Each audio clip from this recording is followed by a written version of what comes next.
ရဲ့တငယ်ချင်းတွေဘဲချိန်အိတ်ကြတယ်လေ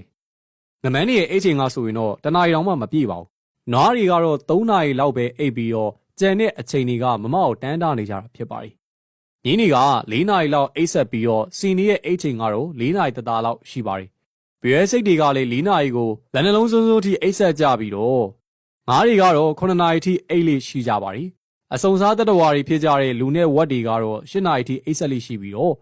တကယ်ချက်တွေကတော့10နာရီလောက်ထိအိတ်ဆက်ကြပါတယ်ခွေးတွေက10နာရီခွဲထိအိတ်ကြလေးရှိပြီးတော့အဲ့ဒီအချိန်ကြောင့်ပဲခမားတို့ရဲ့ခွေးတွေကတခိုးနင်းတာကိုခံကြတာဖြစ်ပါတယ်ဘဲတွေကတော့17နာရီလောက်အိတ်ဆက်ကြပြီးတော့ယုံနေရဲ့အိတ်ချိန်ကတော့17နာရီကိုလက်သုံးလုံးစွန်းပါတယ်ကျောင်းတွေကတော့12နာရီထိအိတ်ဆက်လေးရှိပြီးဇီးကွက်တွေကတော့13နာရီလောက်အိတ်ဆက်တက်ကြပါတယ်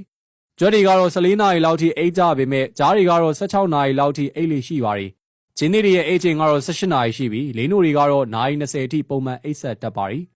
ခိုးအားလားလေးတွေကတော့22နာရီလောက်အိတ်တက်ကြပေမဲ့ဘဝကိုတစ်သက်လုံးအိတ်ရထဲမှာကုံဆုံးနေတဲ့သူကတော့အနည်းပေါင်း130ကျောင်းအိတ်ဆက်နေတတ်တဲ့ရေဝက်ဝုံလို့ဒီဗီဒီယိုမှာဖော်ပြထားပေမဲ့တင်မျိုးလုံးထဲမှာပေါ်လာတဲ့သူရှိရင်တော့မန်ရှင်ခေါ်ခဲ့လို့ရပါတယ်ခင်ဗျ